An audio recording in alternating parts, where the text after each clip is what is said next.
ভাব তরঙ্গ লেখনীতে বেলা শেখ পর্ব সংখ্যা 15। একটা হলে ভালো হয়, দুটোর বেশি আর নয়। পরিবার পরিকল্পনার এই স্লোগানটা শুনিসনি তুই? ভাই, 3টে আছেই, 4 নম্বর আনার খুব দরকার ছিল। তাও এই বয়সে। ফুটবল টিম বানাবি নাকি? অরুণ সরকার লেশ ভরা চোখে ডাক্তারের দিকে তাকালো। গাইনোকোলজিস্ট ডক্টর তিথি চৌধুরী, তার এককালীন স্কুল ফ্রেন্ড। বড্ড ভুল হয়েছে পাতাবাহারকে তার কাছে এনে। সে আর চোখে পাশে বসা মানবীর দিকে তাকালো, মুখটা বড্ড থমথমে। রিপোর্ট কি এসেছে সেটা ক্লিয়ার কর, এটা মজার বিষয় মোটেই না। অরুণের চাপা স্বরের ধমকে তিস্তির হাসি বিস্তর লাভ করল। রিপোর্ট বাড়িয়ে বলল, তুই নিজেই দেখ, ভাবি প্রেগনেন্ট, 3 মাস চলছে। পাতা কাল বিলম্ব না করে টেবিলের ওপর থেকে পার্স আর মোবাইলটা হাতে নিয়ে হনহনিয়ে বেরিয়ে যায় কেবিন থেকে। তার হিলের খটখট শব্দ শোনা যাচ্ছে। তিতি অবাক কণ্ঠে বলল, এভাবে চলে গেল কেন? আমি তো যা বলার তোকেই বলছিলাম। অরুণ ফোঁস করে শ্বাস ফেলে রিপোর্টে চোখ ফিরিয়ে আনে। ব্যাপারটা নিয়ে কদিন ধরে খুব আপসেট আছে, কিছু মনে করিস না তিথি।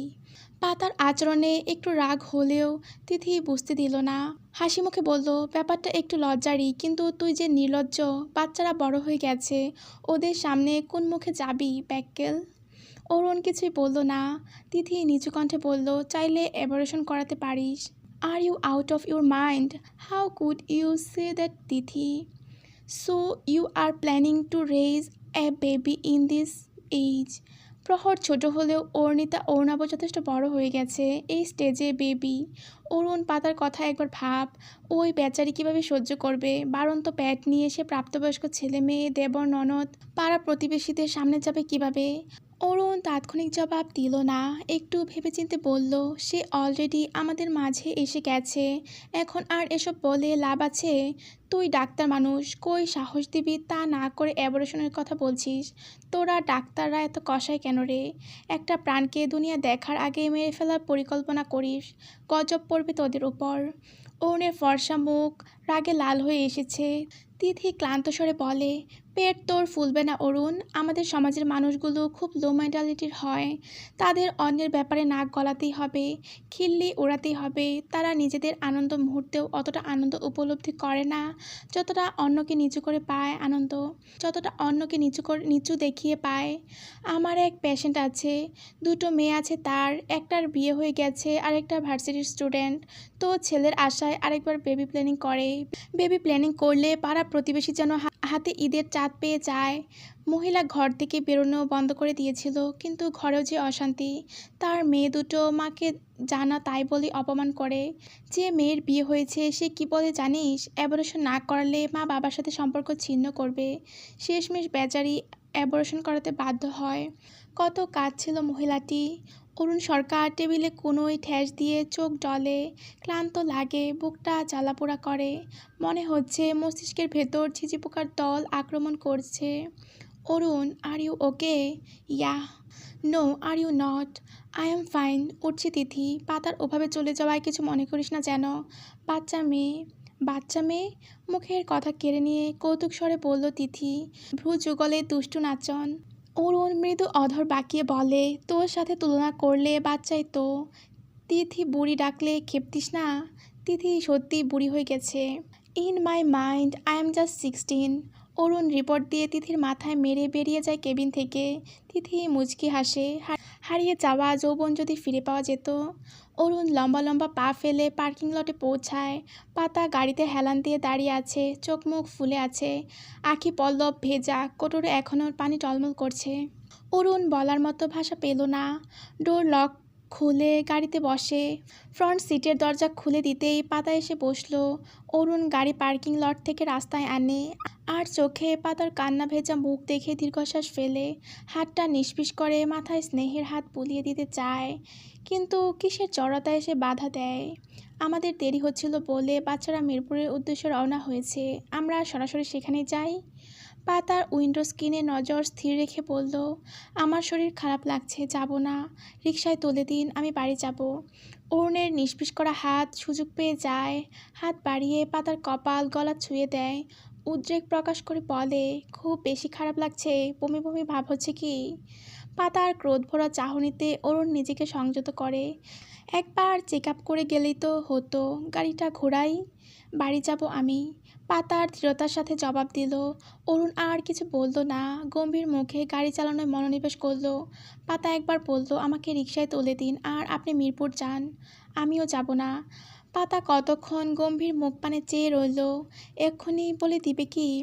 পাতা গলায় চিবুক ছুঁয়ে নজর ঝুঁকে নেয়, আঁচল সরিয়ে পেটে হাত রেখে কাঁপা কাঁপা গলায় বলল, আমি অ্যাবর্শন করানোর কথা ভাবছি। এই বয়সে এসে আমি হাসির খোরাক হতে চাই না। তাই নিষ্প্রাণ প্রাণটিকে মেরে ফেলতে চাইছো? খুব ভালো সিদ্ধান্ত পাতাবাহার। তুমি যদি এতটা নিষ্ঠুর হতে পারো আমার কোনো আপত্তি নেই। অরুণ সরকার অতি শান্ত সুরে প্রত্যুত্তর করল। পাতার চোখ ছেয়ে বড় বড় অশ্রু ফোঁটা গাল চিবুক ছুঁয়ে গলার গর্তে এসে জমায়েত হলো। অরুণ সরকার হাত বাড়িয়ে গাল মুছে দিল, মাথায় হাত বুলিয়ে নমনীয় স্বরে বলল, সব ঠিক হয়ে যাবে, কেঁদো না। নিছক সান্ত্বনা, তাছাড়া যে আর কিছুই করার নেই। পাতা কিছু বলল না, কান্নাও থামালো না। লোক জানাজানি হলে কি হবে? লোকের কথা ছাড়ো, যখন ভোর অরু জানবে তাদের মুখোমুখি কি করে হবে? শুধু অরু থাকলেও না হয় মানা যেত, কিন্তু ভোর? ছেলে বিয়ের জন্য চাপ দিচ্ছে আর মা প্রেগনেন্ট, এর চেয়ে লজ্জাজনক কিছুই নেই। পাতা আর ভাবতে পারে না, দুই হাতে মুখ ঢেকে ফুপিয়ে কেঁদে উঠল। সব ভুল তার। পত্র, তোমার দাদুবাড়িতে কথা হয়েছে আমার। ওনারা তোমাকে নিয়ে খুব আগ্রহ প্রকাশ করছে, বিশেষ করে তোমার দাদা যান। তুমি কি ওখানে যেতে চাও? পত্র লেখা সমান তালে দুহাত কসলাতে লাগলো। ভি আকৃতির চিবুক গলায় লেগে আছে। পপি চৌধুরী মেয়ের চিবুক ধরে মুখখানি উঁচু করে স্নেহের সুরে বলে, নিজের ভালো থাকাকে প্রাধান্য দিতে গিয়ে আমি তোমাকে কিছুই দিতে পারলাম না পত্র। আমি দুনিয়ার সবচেয়ে বাজে মা। অনেক আগেই এ সংসারে তোমাকে আনতে পারতাম। কারিম খুব ভালো মনের মানুষ, ও তোমাকে নিজ সন্তানের মতোই ভালোবাসা দিত। কিন্তু কারিমের মা মানুষটা দুমুখো সাপ, তোমার জীবন জাহান্নাম বানিয়ে দিত। এই কদিনে নিশ্চয়ই বুঝে গেছো সে কেমন ধারার। আর জারিফ একটা মানসিক রোগী, মেয়েদের সহ্যই করতে পারে না। সেই মেয়ে ওর মা, বোন, ভাতিজি যাই হোক। আমার পুষ্পের 10 বছর হলো, কোলে নেওয়া তো দূর, কখনো ডাকিও নি। একবার ঈদে সালামি চাইতে গিয়েছিল, এমন জোরে ধমক দিয়েছে বাচ্চা মেয়ে কাপড় ভিজিয়ে ফেলেছে। মা বোনদেরও 2 আনার সম্মান দেয় না, নেশা পানি গিলে গাঁজা খায়। 2 বার রিহাবে পাঠানো হয়েছিল, শুধরেছে কিনা ও নিজেই ভালো জানে। কেউ দেখতে পারে না ওকে। পত্রলেখা আগ্রহ নিয়ে সবটা শুনল। কথাগুলো সে টুটুলের কাছেও শুনেছে।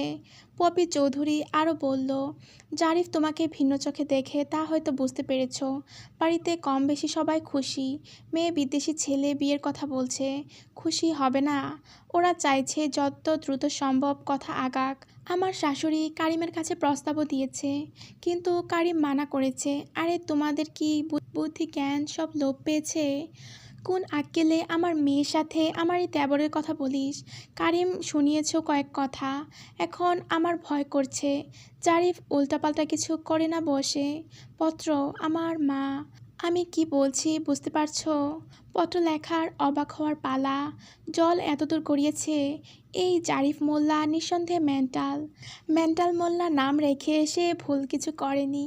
পত্র, দেখো আমি তোমায় এবেলা সুখ দিতে পারিনি। আমি জানি ভাইজান ভাবি তোমার সঙ্গে খারাপ আচরণ করেনি, আবার তোমাকে কখনো ভালোবেসে বুকেও আগলে নেয়নি। তুমি একাই বড় হয়েছ। ভালোবাসা, স্নেহ, পরিবারের সুখ কি তা তুমি জানোই না।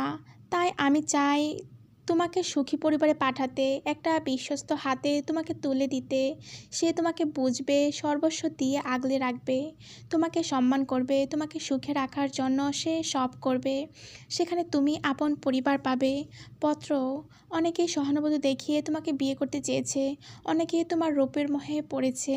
আমি চাইলে তাদের হাতে তুলে দিয়ে দায়িত্বমুক্ত হতে পারতাম, কিন্তু তুমি তো শুধু আমার দায়িত্ব নও, আমার মেয়ে, যে আমাকে প্রথম মাতৃত্বের স্বাদ দিয়েছিল।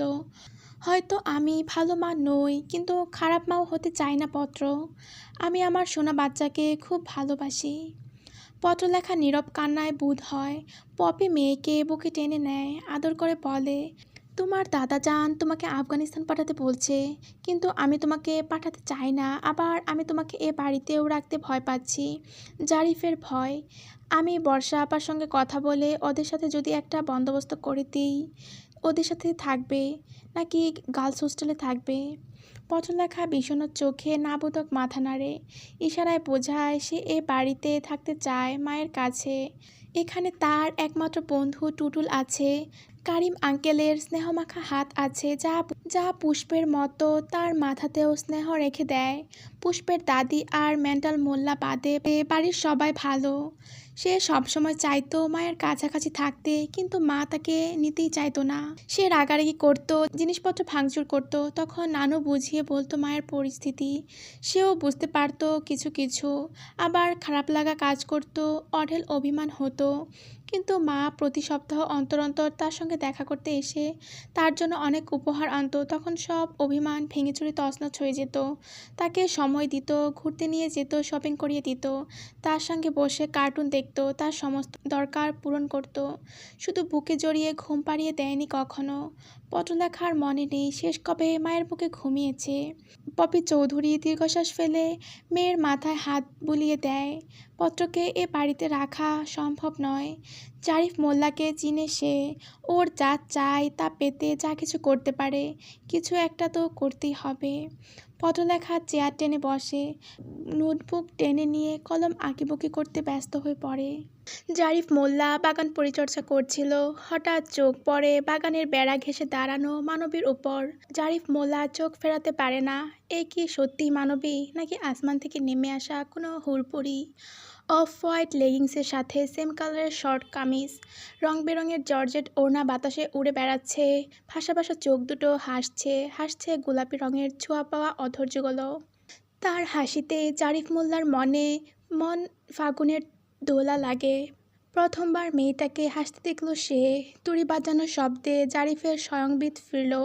নিজ অপ্রস্তুত ভাব গম্ভীর্যের আড়ালে লুকিয়ে বলল, ভাতার মরছে তোর, সাদা ছাড়া আর রং পড়ে না চোখে। পত্রলেখা মুচকি হেসে মাথা দোলালো। জারিফ এবার বাঁকা চোখে তাকালো। পত্রলেখার হাতে কফির মগ দেখে ভ্রু কুঁচকে বলল, আমি তো কফি চাইনি। আচ্ছা এনেছিস যখন দে। পত্রলেখা কফি দেয়, তার মুখ জুড়ে ঝলমলে হাসি। জারিফ কফির মগে ঠোঁট ছুঁয়ে তাকে লক্ষ্য করে যায়। হাবভাব তো সুবিধার না। পাখি আজ স্বেচ্ছায় তার আঙিনায়, আবার হাসছেও। মেয়ে মানুষের হাসি তার গায়ে আগুন ধরিয়ে দেয়, কিন্তু পত্রলেখার হাসি তেমনটা করছে না। মেয়েটা কি জাদুটোনা জানে? সে হঠাৎ কি মনে করে বলল, আমার মেয়ে মানুষ পছন্দ না, কিন্তু তোকে কেন জানি ভালো লেগে গেছে। তুই কথা বলতে পারিস না, এজন্য একটু বেশি ভালো লেগেছে। তোর মা তো রাজি না। অবশ্য তার মতামতের ধার এই জারিফ মোল্লা ধারে না। তোকে ভালো লেগেছে মানে তুই এই মোল্লার। আমার অনুগত হয়ে থাকবি, রানীর মতো রাখবো। সব সুখ পায়ের তলায় ফেলে দিব, আর ঘাড়তেরামি করবি তো সারা জীবন জাহান্নাম বানিয়ে দিব। যা ঘরে যা। পত্রলেখার ঠায় দাঁড়িয়ে যায় না। জারিফ মোল্লা কাস্তে হাতে সন্ধিহান সুরে বলে, তোর হাবভাব ভালো ঠেকছে না বোবা সুন্দরী, কি চাই? পত্রলেখা অব্র গোলাপের দিকে ইশারা করে, তার গোলাপ চাই। জারিফ কপালে বিরক্তের রেখা। এই মেয়ে সব সাদা চাই। সে সাদা গোলাপের পরিবর্তে লাল গোলাপের ডাল কেটে কাটাছাঁটাই করে দিল পত্রলেখাকে। পত্রলেখার মুখের হাসি ঘুচে গেল। লাল গোলাপ ছিঁড়ে ফেলে আবারও শুভ্র গোলাপের দিকে ইশারা করে। জারিফ মোল্লা মেজাজ চটে যায়। কাচি পত্রলেখার দিকে তাক করে ধমকে ওঠে, আমার সাথে বিটলামি করিস? আমি যেটা দিব সেটাই তোকে নিতে হবে।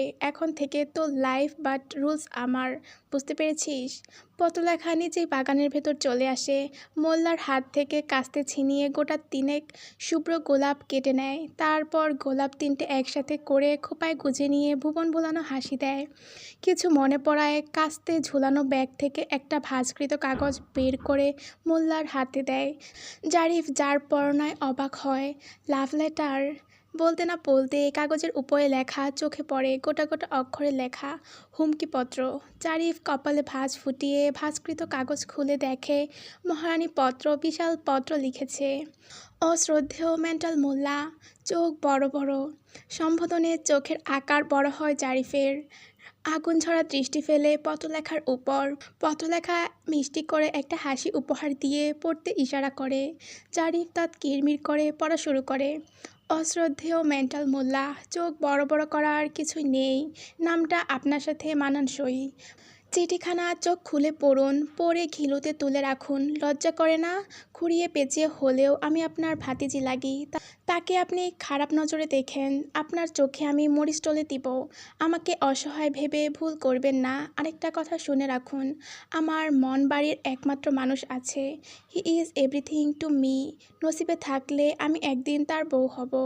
আপনার জন্য যদি আমার মাকে কোনো প্রকার প্রবলেমে পড়তে হয়, আল্লাহ পাকের কসম, বিষ খাইয়ে মারবো আপনাকে, তারপর জেলের ঘানি টানবো।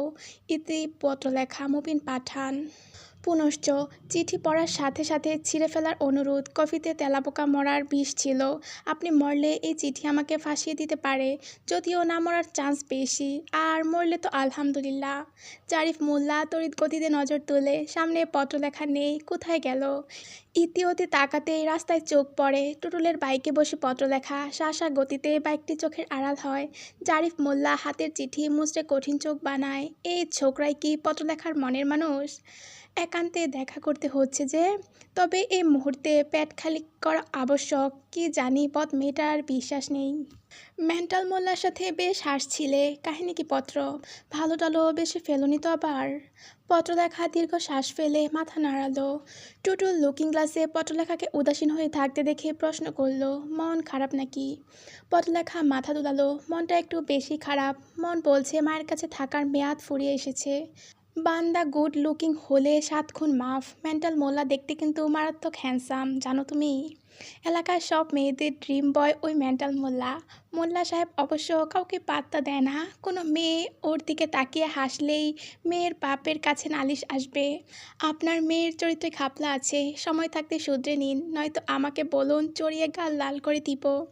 পত্রলেখা মিষ্টি করে হাসলো টুটুলো। পুরাই রেড ফ্ল্যাগ, ওর থেকে সাবধান পত্রলেখা। বাইক নিয়ে সরকার বাড়ির গেটে ঢুকিয়ে টুটুল ফিসফিসিয়ে বলল, এই হলো অরুণাবের বাড়ি। শালার কি ভাগ্য দেখছো? সাথে ভাগ্য করে একটা বাপ জুটিয়েছে। এমন বাপ আমি আমার বাপের জন্মে দেখিনি। আমি ভেবেছি আঙ্কেলকে ভালো দেখে কোনো এক মিউজিশিয়ামে ডোনেট করে দিব। বাইক থেকে নামে পত্রলেখা। বাড়ির আঙিনায় একবার চোখ বুলিয়ে নেয়। মনে হলো চারদিকে সবুজের মেলা বসেছে। সে মুগ্ধ হয়ে যায় এই মনোরম পরিবেশ দেখে। কোনো পার্ক অপেক্ষা কম লাগছে না। চলো ভেতরে যাই, ওরা হয়তো আমাদের জন্য অপেক্ষা করছে। টুটুলের কথায় পত্রলেখার নোটবুক কলম বের করে কিছু লিখলো। কাগজটা ছিঁড়ে হাতে গুজে তারপর পুকুর ধারের দিকে চলে গেল। গাছের সাথে বাঁধানো ঝুলন্ত দোলনায় দোল না খেলে সে মারাই যাবে। টুটুল অগত্যা একাই ভেতরে গেল। মূল ফটক খোলাই ছিল। সম্মুখেই বাড়ির ছোট কর্তা পায়চারি করছে। কপালে তার দুনিয়ার চিন্তা ভর জমিয়েছে। টুটুল হেসে বলল, আরে ওলাভ যে, কি হয়েছে তোমার? মুখটা পেঁচার মতো বানিয়েছো কেন? প্রহর পায়চারি থামিয়ে দেয়। দুঃখী দুঃখী মুখ বানিয়ে বলে, পাপা আমাকে বোকা বানিয়ে আম্মুকে নিয়ে ঘুরতে গিয়েছে, এখনও আসছে না। এখন আমাকে কে রেডি করিয়ে দিবে? এটা তো ভারী অন্যায় হয়েছে তোমার সাথে। হয়নি বলো? আলবাত হয়েছে। আলবাত কি টুটুল ভাইয়া? টুটুল হাসলো। শুরু হয়ে গেল জনাবের।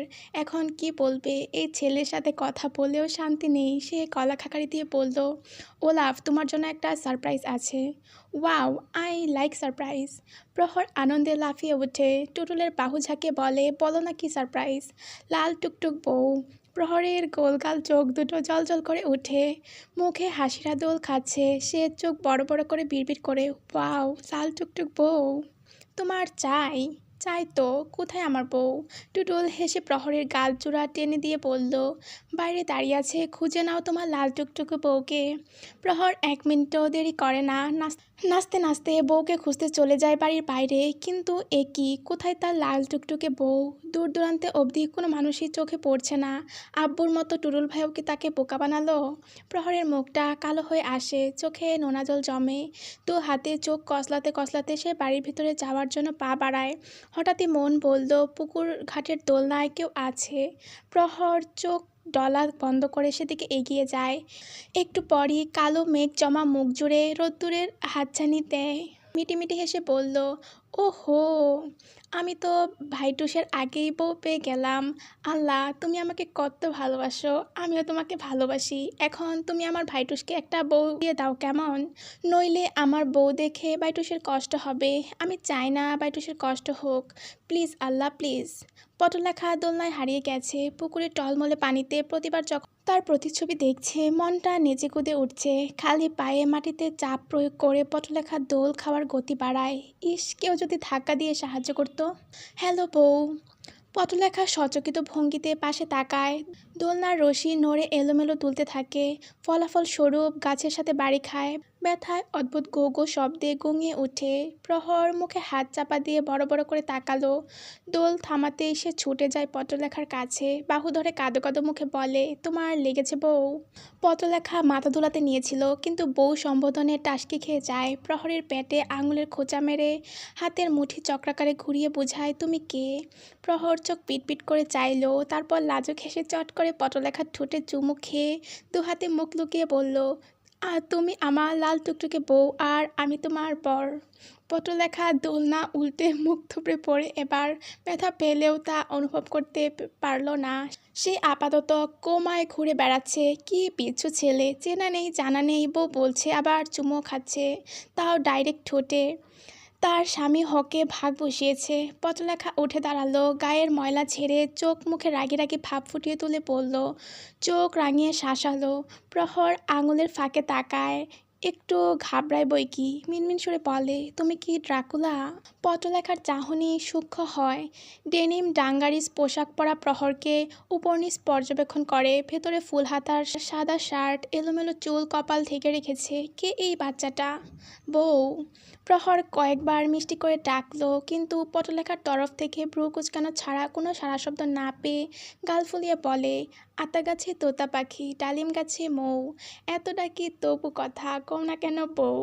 মিষ্টি মিষ্টি গলায় ছড়া শুনে পটলেখা হেসে ফেলল। প্রহর আরও কিছু বলতে নেয়, তখনই তাকে ডাকতে ডাকতে উপস্থিত হয় অরুণিতা সরকার।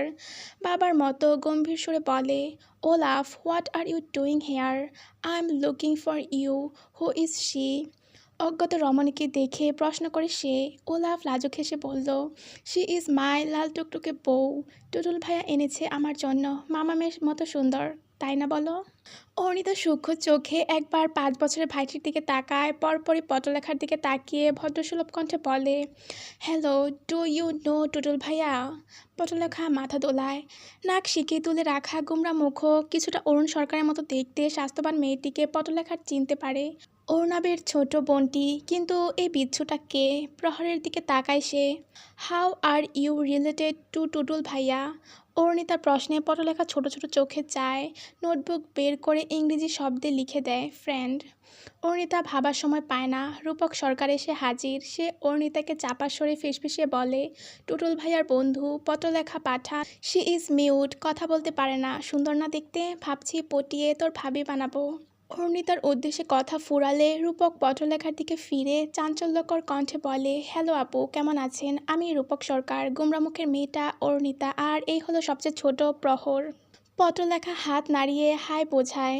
রূপক বলে, বাইরে কেন, বাড়ির ভিতরে চলুন না। পটলেখা চারপাশে চোখ বুলিয়ে মিষ্টি হেসে বৃদ্ধাঙ্গুল দেখায়। রূপক অর্ণিতা বুঝতে পারে বাড়ির বাইরের পরিবেশ বেশি আকর্ষণ করছে, সবাইকেই করে। অর্ণিতা খপ করে প্রহরের হাত ধরে বলে, তোমরা কথা বলো, আমি এটাকে ড্রেস আপ করিয়ে আনছি।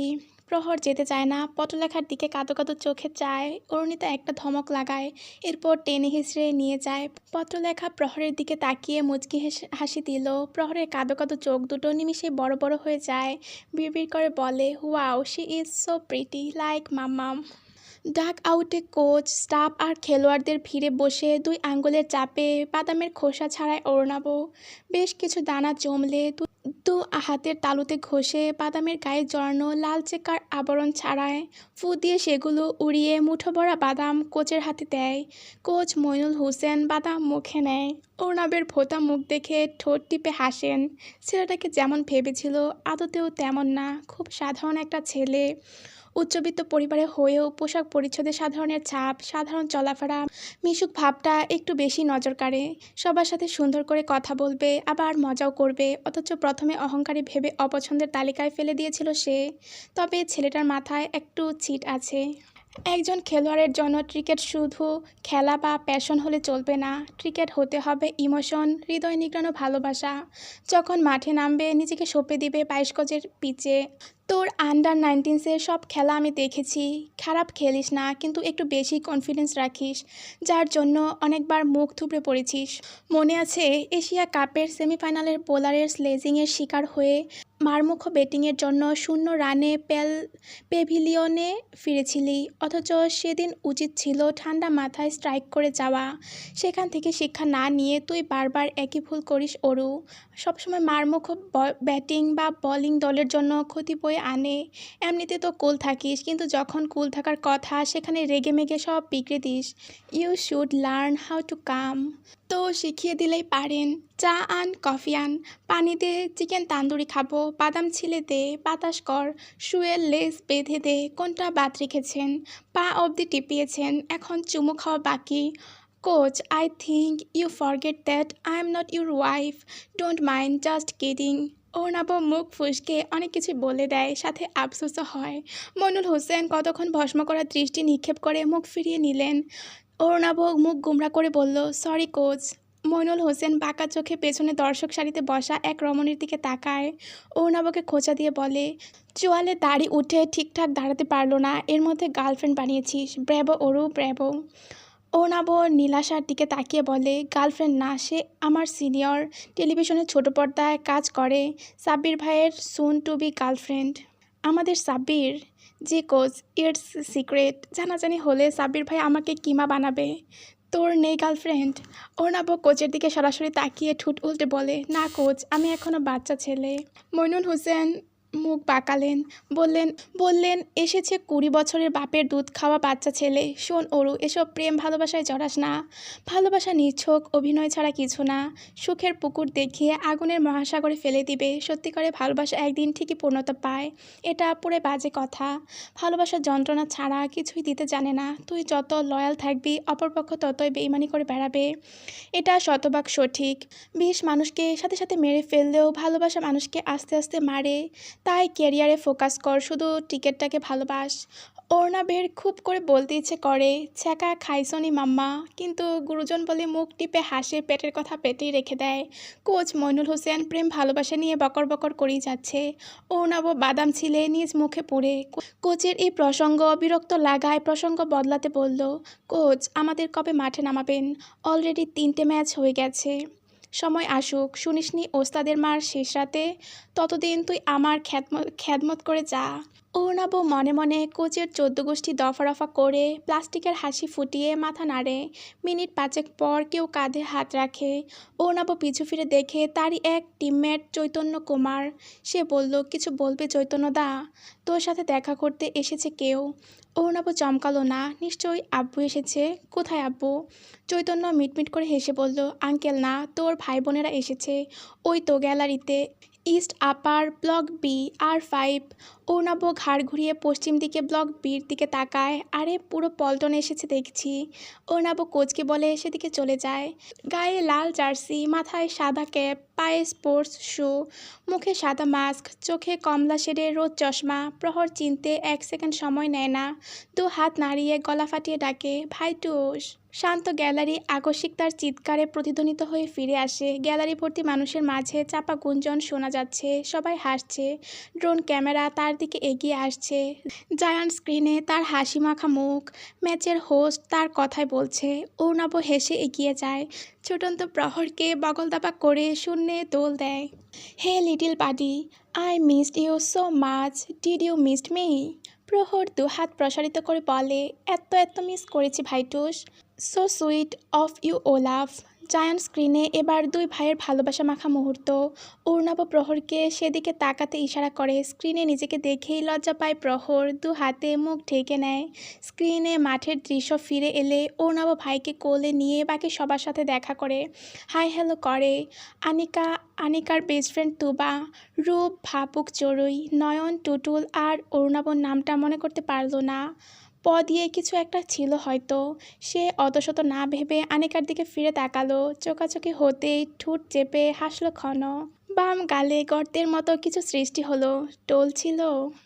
আনিকার বান্ধবী তুবা কোনোই দিয়ে খোঁচা মেরে দুষ্টু হাসে। আনিকা তুবাকে নীরবে শাসিয়ে অর্ণবের উদ্দেশ্যে বলে, তুই খেলছিস না?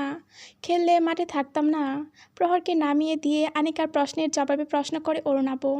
আনিকা মন খারাপের রেশ ধরে বলল, তোর খেলা সরাসরি দেখব বলে এলাম, আমাকে জানিয়ে আসবি না তোরা? সারপ্রাইজ দিব ভেবেছিলাম। আচ্ছা বাদ দে, আর কেউ আসেনি? বাচ্চা কাচ্চাদের নিয়ে একা এসেছিস? আব্বু আসতে দিল? ড্রাইভ কে করেছে? চাচু চাচিমণিরও আসার কথা ছিল, চাচিমণির শরীর খারাপ লাগায় ওনারা আসা ক্যান্সেল করেছে, তাই আমরাই চলে এলাম। ড্রাইভার আঙ্কেল ছিল সাথে। অর্ণব ঠোঁট চোখা করে ও আচ্ছা বলল। মনটা খচখচ করলো। আম্মুর সত্যি শরীর খারাপ নাকি তার কাছে না আসার বাহানা?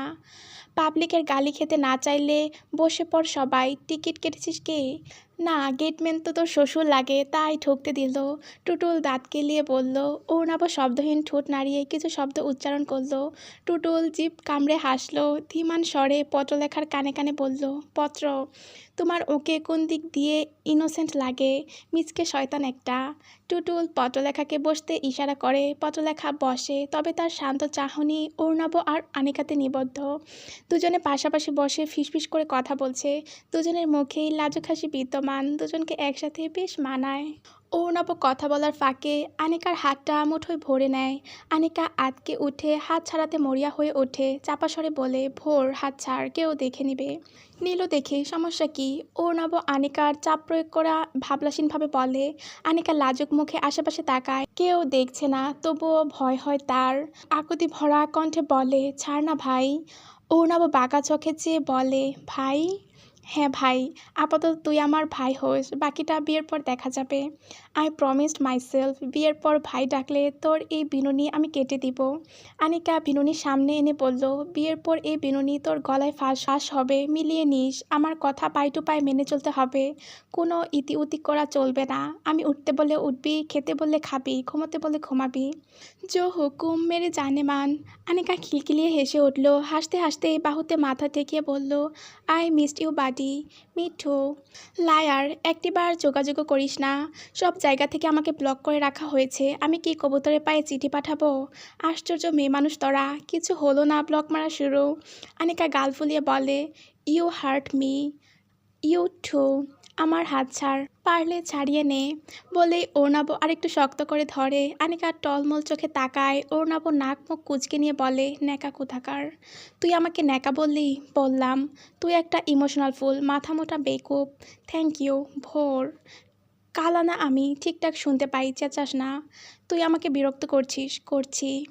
ঝগড়া করছিস? হ্যাঁ করছি। উফ, এত অসহ্য কেন তুই? অর্ণব আনিকার হাত ছেড়ে বিনুনি টেনে নিয়ে হাসলো। আনিকা ফোঁস করে বলল, আই হেট ইউ পচা ভোর। আই হেট ইউ টু পচা আনিবুড়ি। মুখ ভেঙিয়ে বলল অরুণাভ। আনিকা রাগে রাগে ভাব দেখাতে নিয়েও হেসে দেয়। অরুণাভ বিনুনিতে লেগে থাকা নয়নতারা ফুল আনিকার কানে গুজে দিয়ে বলল, লাল গাউনে সুন্দর লাগছে তোকে। আনিকা শানিত দৃষ্টিতে তাকিয়ে বলল, এটা বেবি পিঙ্ক কালার, লাল না। কালার ব্লাইন্ড কোথাকার। অরুণাভ আনিকার শিফনের ওড়না হাতে নিয়ে ঘুরে ফিরে দেখল। ঠোঁট উল্টিয়ে বলে, লালই তো লাগছে। পিঙ্ক শুনেছি, কিন্তু বেবি পিঙ্ক আবার কোন কালার ভাই? থাক বাদ দে, তোকে সব কালারেই পেট আই মিন সুন্দর লাগে। আনিকার কোনা দৃষ্টিতে ভুল পাল্টে নেয় অর্ণব। আনিকা অদূরে বসে থাকা রমণীকে দেখিয়ে বলে, ওইটা এখানে কি করছে? অর্ণব নীলাশা চৌধুরীর দিকে তাকিয়ে বলে, গিভ হার সাম রেসপেক্ট, সিনিয়র সে। দরদ উতলে উতলে পড়ছে তাই না? পড়া অস্বাভাবিক কিছু না। অর্ণবের জবাবে আনিকা ছ্যাদ করে উঠে। অর্ণব হেসে বলে, আরে সাব্বির ভাইয়ের সোন টু বি গার্লফ্রেন্ড। আর ওই পত্রলেখা পাঠান। আনিকা এবার পত্রলেখার দিকে ইশারা করলো। অর্ণব সেদিকে তাকায়। টুটুল আর ওলাফের মাঝে বসে খেলা দেখছে, হাতে তার পপকর্নের ঠোঙা। টুটুলের girlfriend maybe or not maybe, actually I don't know. Anika এবার সন্ধিহান সুরে বলল, টুটুল তোর জানে জিগার, আর তুই জানিস না, সত্যি করে বল কাহিনী কি? অর্ণব তপ্ত শ্বাস ফেললে। আনিকা যদি কোনোভাবে জেনে যায় পত্রলেখা ওই মহিলার রিলেটিভ, এ নিয়ে আবার হাঙ্গা বাঁধাবে, কথা শোনাবে নিশ্চিত। তাই সে ভেবেচিন্তে বলল, আমি তো খেলাধুলায় ব্যস্ত ছিলাম, ওর সাথে সেভাবে কথা হয়নি, জাস্ট ফ্রেন্ড মনে হয়। মেয়েটা খুব সুন্দর দেখতে, তাই না? হ্যাঁ খুব সুন্দর। অর্ণব সহজ সরল মনেই বলছিল, কিন্তু আনিকার চাহনিতে দমে প্রতিরুদ্ধ কণ্ঠে বলে, আমি তোর কথা মিলিয়েছি, উল্টাপাল্টা ভাবলে আমার কিছু করার নেই। তুই বলেছিলি হ্যাঁতে হ্যাঁ মেলাতে। তুই বলতে পারতি সুন্দর, কিন্তু তোর মতো নয়। আচ্ছা বলছি, পটলেখা সুন্দর, কিন্তু তোর মতো আগুন সুন্দরী না। You are the most beautiful women in the world. Happy? Anika মুখ ভেঙায়, কিছু সময় চুপ করে বলে, কেন জানি না, বাট ওর সৌন্দর্য দেখে আমার হিংসে হচ্ছে প্রচুর। অর্ণব মাথায় চাটা মেরে বলে, এটাই মেয়েদের সমস্যা, তারা নিজের চেয়ে সুন্দরী মেয়ে সহ্য করতে পারে না। তার মানে বলতে চাইছিস ওই মেয়ে আমার থেকে বেশি সুন্দরী? আনিকা ঝগড়টে সুরে বলল। অর্ণব কপাল চাপড়ে বলে, ওরে আল্লাহ, তুমি এদের কোন জমিনের মাটি দিয়ে বানিয়েছ? আনিকা মুখ মুচড়ে আবারও পটলেখার দিকে তাকায়। অর্ণবকে বলে, ওই মেয়ের সাথে তোর কোনো চক্কর নেই তো? পাগল তুই আনি? অরুণাব এবার রেগে যায়, তাও যে সে রাগ না, এই ভরসা তার প্রতি। আনি কি করে এমন প্রশ্ন করতে পারে? সে কি অরুণাবকে চেনে না? পটলেখার সাথে চক্কর থাকলে সে আনির জন্য গৃহযুদ্ধ শুরু করে দেয়, চাচিমণির হাতে দাবাং মার্কা চর খায়। পাগল না, তাই বলছি। বাপ দাদাদের মতো তোর মন তো অনেক বড়, বলা যায় না সে মনে আরও রমণীদের আনাগোনা আছে নাকি। আনিকার কথার জবাব দেওয়ার প্রয়োজন বোধ করে না অরুণাব। স্বাভাবিক মুখটা গম্ভীর আদলে গড়ে নিয়ে উঠে যায় আসন ছেড়ে। মেয়েটা মায়ের মতোই ঠেস দিয়ে কথা বলতে জানে। সে অরুণিতার পাশের খালি আসনে বসে হাসার চেষ্টা করে বলে, ভাবুক চড়ই? Yes bro. মন খারাপ কেন? সেরকম কিছু না। অরুণাব বোনের কাজ জড়িয়ে ধরে ধীমান স্বরে প্রশ্ন করে, আম্মুর কি হয়েছে রে? জানি না, কদিন হলো আপসেট থাকে। কাল রাতে পাপার সাথে মেবি ঝগড়া হয়েছে। রাতে প্রহরকে নিয়ে আমার ঘরে ছিল। ঝগড়া হয়েছে কি নিয়ে? আই ডোন্ট নো, আসলে ঝগড়া নাকি সেটাও শিওর হয়ে বলতে পারছি না। দুজন নর্মাল কথাবার্তা ঠিকই চালিয়ে যাচ্ছে, তবে দুজনের মাঝে থমথমে একটা ভাব আছে, বিশেষ করে মাম্মাম। অর্ণবের বুকটায় জ্বালাপোড়া করে। আম্মু কি তার ব্যাপারটা নিয়ে আব্বুর সাথে ঝগড়া করেছে? মনে হচ্ছে তেমন কিছুই। আম্মুর সাথে সরাসরি কথা বলতে হবে।